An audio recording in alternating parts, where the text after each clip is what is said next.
마가복음 강의 50번째 시간으로 사로잡히신 예수님이라는 제목으로 말씀을 보겠습니다. 사람들이 예수님을 이렇게 사로잡으려고 한 것은 하나님을 향한 반역 시도의 정점을 보여주는 것입니다. 이 사건을 통해 인간이 얼마나 죄악되며 또한 하나님을 끊임없이 반역하는 존재임이 드러난 것입니다. 그렇다면 예수님의 체포 사건을 통해 드러난 인간의 죄악은 무엇인가요? 첫 번째로 배신입니다. 43절 상반절 말씀을 보시면 예수께서 말씀하실 때 곧 12 중의 하나인 유다가 왔는데 라고 이야기를 합니다. 가룟 유다에 대해서 뭐라고 설명하고 있나요? 12 중의 하나다라고 설명을 합니다. 다른 말로 이야기하면 예수님의 특별히 선택받은 제자 중에 한 사람이 바로 유다라고 하는 것입니다. 그런데 이렇게 12명이 특별히 선택받아 예수님과 지난 3년간 함께 먹고 자고 가르침을 듣고 또 많은 기적들을 목격했는데 그 12명 중에 하나인 유다가 예수님을 배신하고 있는 것입니다. 지금 유다는 예수님 편에 서서 오히려 이 세상과 저항을 해 싸워야 될 그런 입장인데 자기 스승을 배신하고 오히려 그 스승을 팔아먹고 죽음에 넘겨주도록 만든 자리에 선 이 모습. 그런데 이 모습이 바로 우리의 모습인 것입니다. 많은 사람들은 이 가룟 유다가 아주 나쁘고 악한 인간이라고 생각하지만 우리 또한 하나님의 은혜가 없으면 하나님의 원수된 자라고 성경이 이야기를 하고 있습니다. 하나님과 원수되었다는 것이 무엇인가요? 기회만 되면 하나님의 자리에 서고 하나님을 그 하나님의 자리에서 끌어내리고 하나님을 욕먹이고 내가 하나님의 자리에서 그 영광을 차지하려고 하는 이 가룟 유다와 같은 모습을 보인다라고 하는 것이죠. 그런데 왜 가룟 유다는 예수님을 팔고 다른 사람들과 손을 잡은 것인가요? 그 이유 중에 하나가 43절 하반절에 나옵니다. 대제사장들과 서기관들과 장로들에게서 파송된 무리가 검과 뭉치를 가지고 그와 함께 하였더라. 여기에 나와 있는 대제사장들, 서기관들, 장로들이 바로 실세였기 때문입니다. 예수님을 3년 동안 쫓아다녀 봤어요.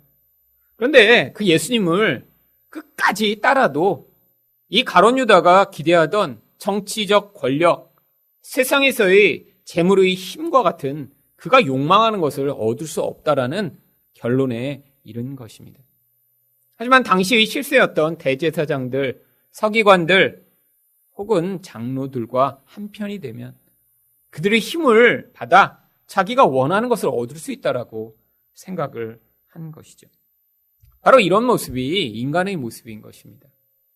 예수를 통해 내가 기대하는 것이 얻어지지 않는다라고 생각하는 사람들은 예수를 가차없이 버리고 예수의 손 대신에 세상의 손을 잡을 수 있는 것입니다. 그런데 안타깝게 이 시대의 많은 교회에서는 바로 그 세상의 손을 놓고 예수의 손만을 붙잡을 것에 대해서 이야기를 하지 않고 너희가 그 예수를 통해 오히려 그 세상의 힘을 더 많이 얻을 수 있다라고 가르치는 그런 혼합주의가 유행하게 된 것입니다. 바로 이 세상의 힘이 얼마나 강력한지를 보여주는 것이 그들이 바로 검과 뭉치를 가지고 무리가 예수를 잡으려고 온 것입니다. 이것에선 무리라고 표현되고 있지만 그들이 어떠한 무리인지 요한복음 18장 12절은 이렇게 이야기합니다. 이에 군대와 천부장과 유대인의 아랫사람들이 예수를 잡아 결박하여. 천부장은 몇 명의 군대를 거느리는 장교인가요? 약 1000여 명의 군대를 거느리는 장교입니다. 그곳에 천부장이 왔다는 것은 1000명을 다 데리고 오지는 않았겠지만 아주 많은 군대를 데리고 왔음을 보여주죠. 그래서 여기에 요한복음 18장 12절에 군대라고 번역된 스페리아라고 하는 단어가 원래 로마 군인 600명에서 1000명 정도를 이야기하는 그런 단위입니다. 얼마나 강력한 힘인가요? 이게 바로 세상이 우리를 두렵게 하고 그래서 많은 사람들이 예수의 손 대신에 세상의 손을 잡게 만드는 그런 세상의 강력한 힘이라고 하는 것입니다. 바로 유다가 그래서 예수님의 손을 버리고 세상의 손을 잡고 그 세상과 짝하여 오히려 예수를 죽음에 넘겨주는 자리에 선 것입니다. 그런데 그 유다가 어떠한 방식으로 예수님을 넘겨주었는지 44절부터 46절은 이렇게 이야기합니다. 예수를 파는 자가 이미 그들과 군호를 짜 이르되 내가 입맞추는 자가 그이니 그를 잡아 단단히 끌어가라 하였는지라. 이에 와서 곧 예수께 나와 라삐어하고 입을 맞추니 그들이 예수께 손을 대어 잡거늘. 지금 깜깜한 밤이고 습속입니다. 사람들이 거기에 여럿이 있었으니까 누가 예수님인지 지금 예수님을 잡으러 온 자들은 잘 알아차리지 못할 수 있죠. 그래서 가룟 유다가 어떠한 방식으로 신호를 주기로 했냐면 예수님한테 입을 맞추겠다라고 이렇게 미리 약속을 한 것입니다. 물론 지금은 남자들끼리 이렇게 입을 맞추지 않지만 고대 이스라엘에서는 가장 친한 친구 사이에 또 스승과 제자 사이에 또 가까운 친척 사이에 이렇게 남자들끼리도 서로 뺨을 대며 입을 맞추는 행위를 했습니다. 내가 너를 사랑하고 내가 너를 나의 형제로 여긴다라고 하는 고백이죠. 그런데 가룟 유다는 그런 친밀감과 또한 사랑의 고백을 하는 그 행위를 통해 예수를 죽이는 자리에 넘겨주는 그런 가장 비참하고 비열한 행동을 한 것입니다. 이게 바로 인간이 하나님을 향해 보이는 그런 태도인 것이죠. 하나님께 사랑을 받았어요. 은혜를 받았어요. 마땅히 하나님을 향해 사랑과 은혜의 반응을 해야 되는데 그 하나님을 이렇게 죽음에 넘겨주어 자기 이익과 자기 목적을 취하고자 하는 이러한 모습. 그런데 이런 가룟 유다의 모습이 구약에 있던 요압의 모습과 아주 유사합니다. 사무엘하 20장 9절과 10절 말씀을 보시면 요압은 자기 경쟁 상대가 되는 아마사라고 하는 북쪽의 그런 장군을 죽이고 싶었어요. 그런데 그를 어떻게 죽였나요? 요압이 아마사에게 이르되 내 형은 평안하냐 하며 오른손으로 아마사의 수염을 잡고 그와 입을 맞추려는 체하매 아마사가 요압의 손에 있는 칼은 주의하지 아니한지라. 요압이 칼로 그의 배를 찌르매 그의 창자가 땅에 쏟아지니 그를 다시 치지 아니하여도 죽으니라. 가장 친밀한 것 같은 반응을 보이면서 그 기회를 통해 남을 죽이는 이 비열하고 악랄한 모습. 이게 바로 인간의 근원적인 죄성이라고 하는 것입니다. 그런데 이렇게 반응한 자의 최후가 무엇인가요? 결국 요압은 아주 큰 공을 세웠습니다. 다윗 왕국을 이렇게 압살롬의 손에 빼앗겼다가 회복하는데 이 요압은 아주 큰 공로를 세웠습니다. 그런데 이렇게 무고한 자의 피를 흘린 이 죄악, 다른 사람을 속이고 나의 욕망을 위해 그 폭력을 해들은 이 죄악에 대해서 결국 심판이 내려집니다. 열왕기상 2장 29절과 32절 그리고 34절 말씀을 보겠습니다. 어떤 사람이 솔로몬 왕에게 아르되 요압이 여호와의 장막으로 도망하여 제단 곁에 있나이다. 솔로몬이 여호야다의 아들 브느냐야를 보내며 이르되 너는 가서 그를 치라.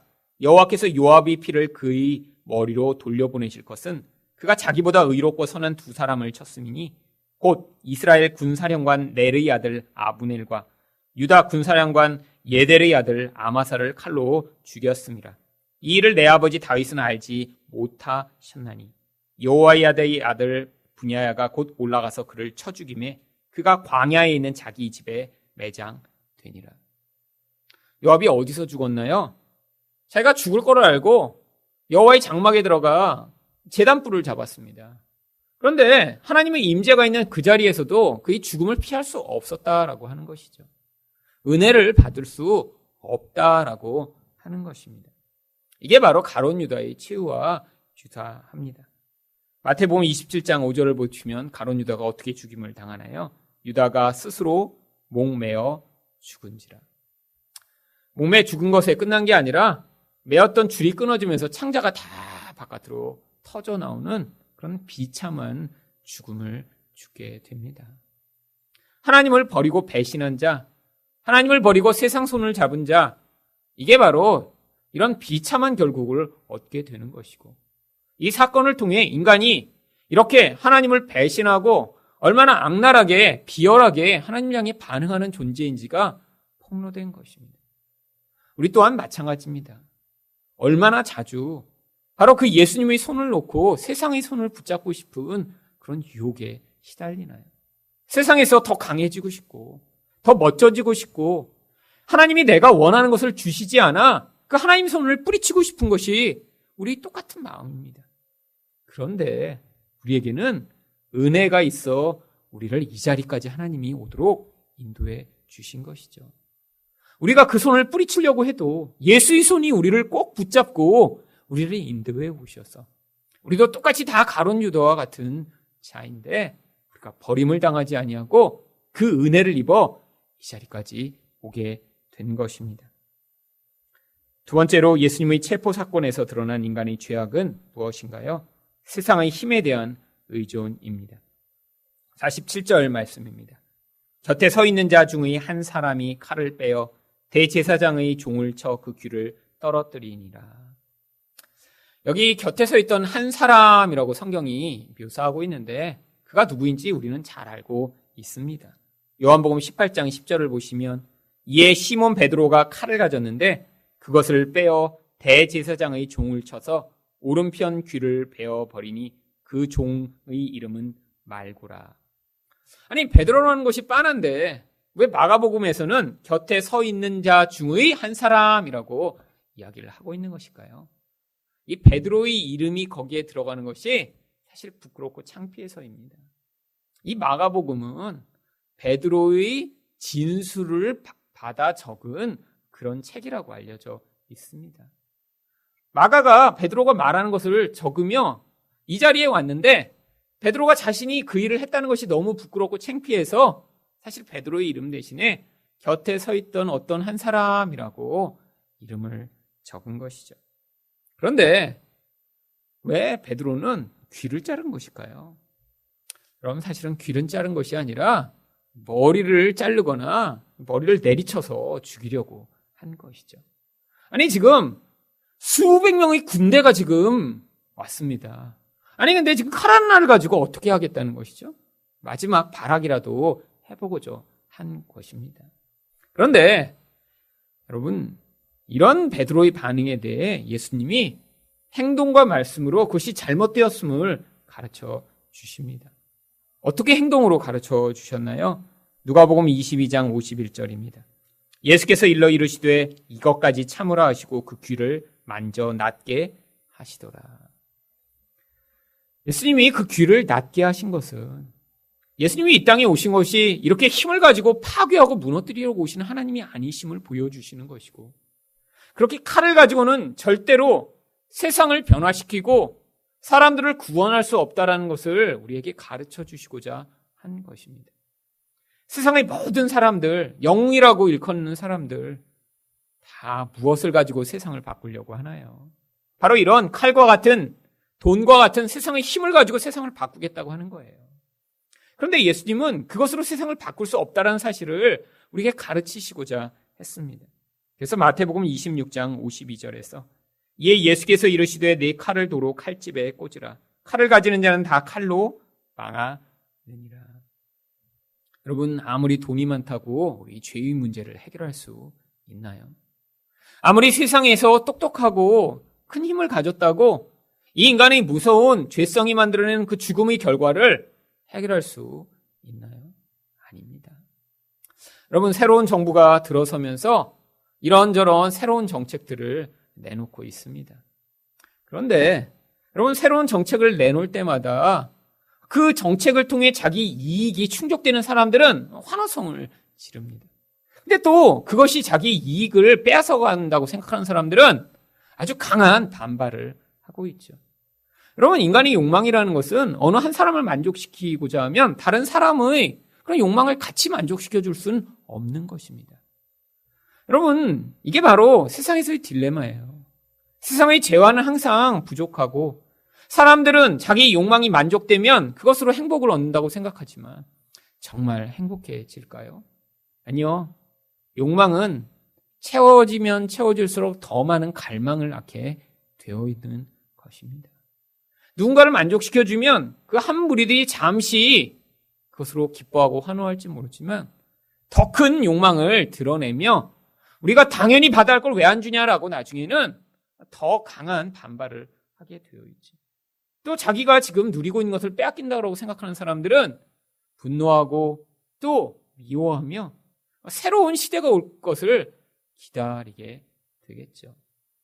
세상에서 사람들은 그 모든 것이 바로 인간이 하나님의 생명에서 단절된 죄의 문제로 말미암은 결과라는 것을 인정하지 않고 있기 때문에 눈에 보이는 상황에서 마치 안에 암이 들었는데 반창고를 발라주는 것 같은 그러한 해결책만을 지금 내놓고 있는 것입니다. 세상이 강한 힘을 가져도 인간의 문제를 해결할 수 없습니다.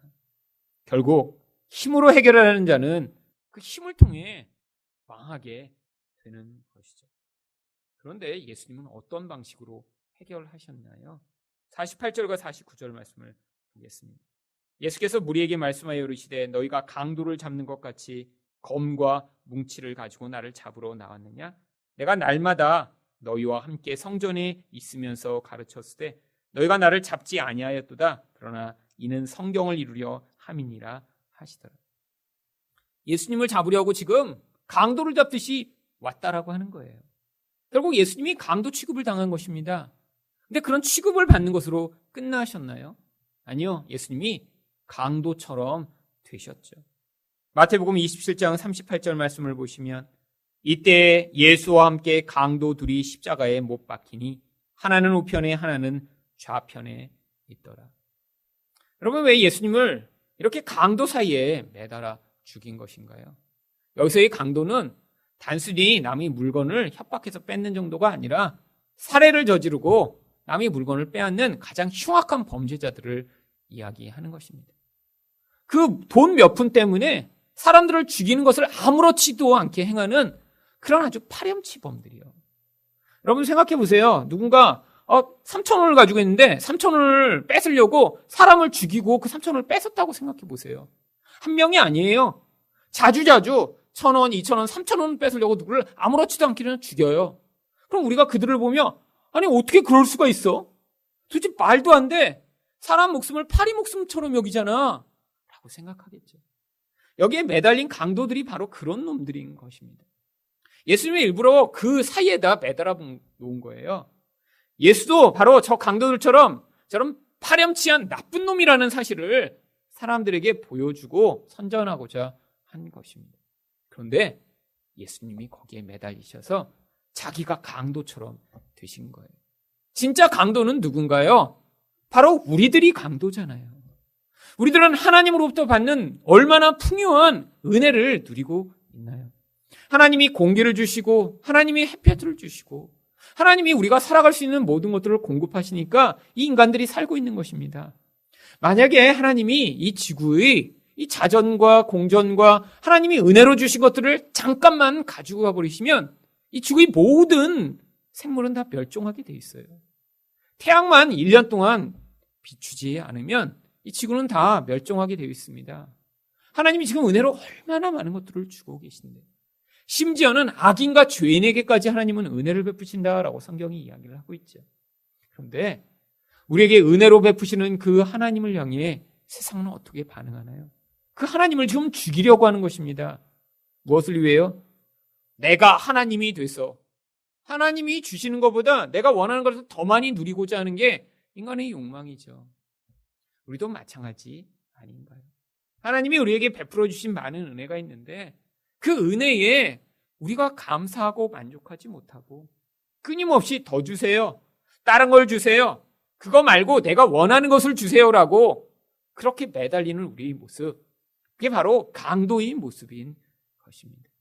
그런데 이 강도와 같은 우리들을 위해 예수님은 십자가에 매달려 우리가 매달려 죽었어야 할 자리에 죽으심으로 우리에게 은혜를 베풀어 주신 것이죠. 마지막으로 예수님의 체포 사건에서 드러난 인간의 죄악은 무엇인가요? 수치입니다. 50절 말씀을 보겠습니다. 제자들이 다 예수를 버리고 도망하니라. 상황이 이렇게까지 되니까 이제 자기도 잡혀서 죽을 것 같으니까 제자들이 다 도망쳐 버립니다. 이것은 이미 예고된 말씀이죠. 마가복음 14장 27절에 보시면 예수께서 제자들에게 이르시되 너희가 다 나를 버리리라. 이는 기록된 바 내가 목자를 치리니 양들이 흩어지리라 하였음이니라. 바로 하나님은 인간이 어떤 존재인지 다 알고 계시다는 거예요. 하나님을 배신하는 존재죠. 자기 약속을 지킬 수 없는 존재죠. 하나님께 내가 이렇게 하겠다고 하지만 그 약속을 하나도 지킬 수 없는 것이 바로 인간이라고 하는 존재인 것입니다. 바로 앞에서 아니 몇 시간도 전에 베드로가 예수님께 뭐라고 말씀을 드렸나요? 마가복음 14장 31절입니다. 베드로가 힘있게 말하되 내가 주와 함께 죽을지언정 주를 부인하지 않겠나이다 하고 모든 제자도 이와 같이 말하니라. 여러분 이렇게 확신 있게 이야기했지만 몇 시간도 지나기 전에 자기 약속을 지킬 수 없는 것이 그게 인간이라고 하는 것입니다. 그런데 이 마가복음에는 다른 복음서에는 기록되어 있지 않은 아주 특별한 그런 구절이 첨가되어 있습니다. 51절과 52절입니다. 한 청년이 벗은 몸에 배 혼니부를 두르고 예수를 따라가다가 무리에게 잡히매 배 혼니부를 버리고 벗은 몸으로 도망하니라. 아니 왜 한 청년이 배 혼니부를 두르고 있죠? 그리고 그러다가 사람들이 붙잡으니까 그걸 버려두고 왜 도망을 했을까요? 여러분 이 배에 혼니부를 두른다는 것은 이제 당시에 유대인들이 이제 겉에 두르던 그런 튜닉을 이야기를 합니다. 지금 옷처럼 단추가 있어서 깍 견고하게 하는 것이 아니라 몸에 두르고 추우면 또 온몸을 감싸기도 했다가 또 바닥에 펼쳐서 이부자리로 썼다가. 그런데 이 청년이 누구냐에 대해 역사상 많은 논쟁이 있어 왔습니다. 그런데 이제 많은 사람들은 이 청년이 마가 그 자신이었을 것이다 라고 생각을 합니다. 몇 가지 이유가 있는데요. 첫 번째로 이렇게 지금 제자들이 이미 다 도망갔는데 거기에 마지막에 남아서 그 붙잡혔다가 그 배옷님부를 버리고 간 것이 누구인지 어떤 사건이 있었는지를 이렇게 기록할 수 있었던 것은 마가 자신이 아니면 기록을 못했다라고 하는 생각이죠. 두 번째로 그가 그렇게 버리고 간 그게 배 혼니불이었는지를 명확하게 이렇게 사실적으로 묘사했기 때문에 마가라라고 생각을 하고 있습니다. 게다가 이 마가는 나중에 사도행전에 보시면 알겠지만 그 어머니가 아주 부자였습니다. 다락방이 얼마나 컸냐면 120명이 들어가서 같이 기도할 정도로 큰 다락방을 가지고 있으니까 예루살렘에서 상당히 부자였던 것으로 여겨집니다. 겉에 이렇게 배 혼니부를 배로 만든 튜닉을 입고 있었다는 것은 또한 아주 부자였을 가능성이 높기 때문에 이런 모든 증거에 의해 바로 이 청년이 마가였을 것이다 라고 추측을 하지만 알 수 없습니다. 하지만 여기에 왜 이런 이야기가 기록된 것일까요? 도대체 이게 성경에서 무슨 의미가 있는 것일까요? 사실 여러분 겉에 이렇게 옷을 두르고 있다 누구한테 그 옷을 잡혀갖고 뺏긴 다음에 알몸으로 도망갔다고 생각을 해보세요. 얼마나 부끄러운 모습인가요? 근데 바로 그 부끄러운 모습이 제자들의 모습이라는 거예요. 인간이 이렇게 옷을 두르고 자기의 수치를 가리려고 하고 있지만 사실 인간은 본래 너무나 부끄러워서 그 자기를 두르고 있는 그 껍질을 한꺼풀만 벗겨내고 나면 그 수치를 견딜 수 없는, 수치를 가릴 수 없는 존재라고 하는 것입니다. 여러분, 그런데 이 이야기가 무슨 이야기인가요? 창세기 3장 10절에 나오는 아담과 하와의 이야기입니다. 이르되 내가 동산에서 하나님의 소리를 듣고 내가 벗었으므로 두려워하여 숨었나이다. 바로 하나님처럼 되고자 했죠. 하나님처럼 어떻게 되고자 했어요? 바로 그 하나님이 판단하시고 선과 악을 결정하시는 자리에 서서 내가 나의 악을 판단하겠다라고 주장하고 하나님의 자리를 탈취한 것입니다. 이게 바로 인간이 수치를 얻게 된 그런 원인인 거예요. 바로 베드로와 제자들이 이런 모습이죠. 나는 잘 지킬 수 있어요. 나는 예수님을 끝까지 버리지 않을 수 있어요. 자기가 판단하고 내가 하나님의 뜻과 하나님의 그런 능력이 없이도 잘할 수 있다고 생각하는 그 모습. 그래서 이들은 어떻게 했나요? 자기가 잘할 수 있다고 생각했기 때문에 하나님을 의존하지 않고 예수님이 피눈물을 흘리며 기도하는 자리에서 잠만 자버리고 말았습니다. 여러분, 기도하지 않는다는 건 다른 말로 하면 무슨 의미인가요? 내가 하나님처럼 내 스스로의 힘으로 살 수 있습니다라고 고백하는 것이라는 거예요.